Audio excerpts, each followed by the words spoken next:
Hello everyone. आज तिरंगा फहराता है भाग 2 में सभी का स्वागत है। सजीवन मयंक जी द्वारा लिखित कविता आज तिरंगा फहराता है के पहले भाग में हम इसकी व्याख्या की चर्चा कर चुके हैं। आज हम बात करेंगे इस कविता के सारांश की, इसके उद्देश्य की, और हम देखेंगे कि इस कविता का आधार क्या है, इसके मुख्य भाव क्या हैं, इसके मूल्य क्या हैं, इसकी शिक्षा क्या है या इससे हमें क्या सीख मिलती है। प्रस्तुत कविता में कवि हमें स्वाभिमान से जीने की शिक्षा देते हैं, आज़ादी का मूल्य समझने की शिक्षा देते हैं।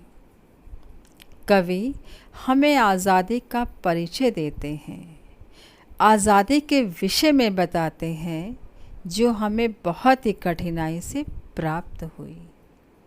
कवि ये भी बताते हैं कि इस आज़ाद देश में हमारा दायित्व क्या है, हमारे कर्तव्य क्या हैं और हमें क्या करना है।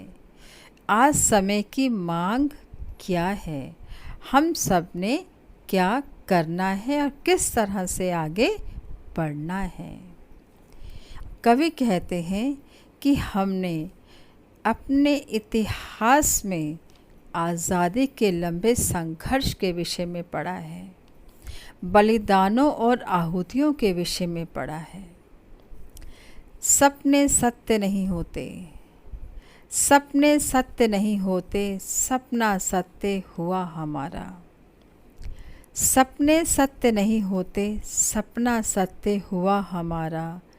मुक्त हुए 40 कोटि जन, मुक्त हुए 40 कोटि जन, तोड़ विदेशी कारा, तोड़ विदेशी कारा। अर्थात सभी के सपने साकार नहीं होते, परंतु हमारा सपना साकार हुआ।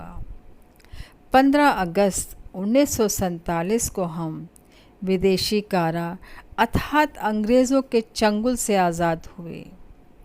इस आज़ादी को पाने के लिए हमने बहुत लंबी लड़ाई लड़ी, कड़ा संघर्ष किया। हमारे कई नेता, वीर और कई सेनानी शहीद हुए और आज उन्हीं की बदौलत, उन्हीं के कठिन परिश्रम के कारण ही हम लोग आज़ाद हैं। आज हम आज़ाद हैं।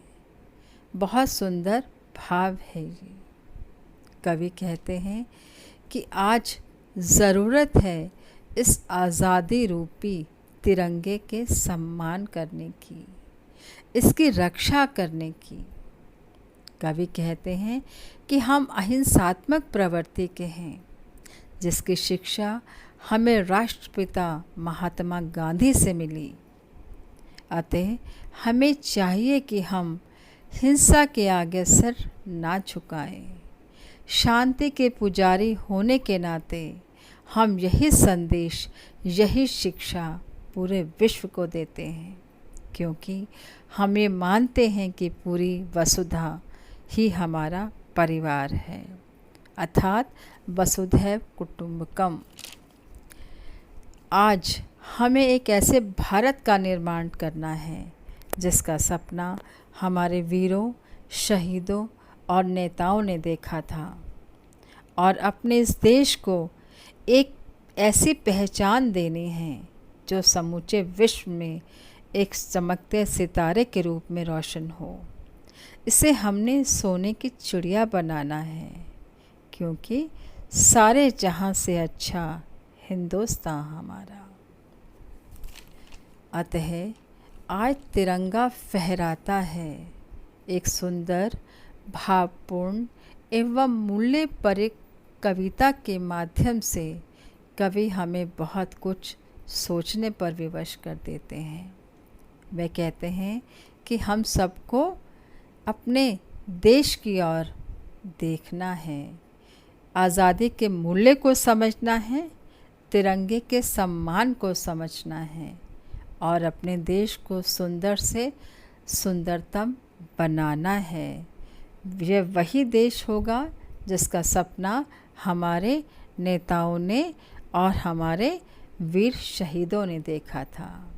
हमें इस बात के लिए सौगंध खानी है, हमें इस बात के लिए सोचना है, हमें ऐसा करना है, क्योंकि ये देश हम सबका है। धन्यवाद।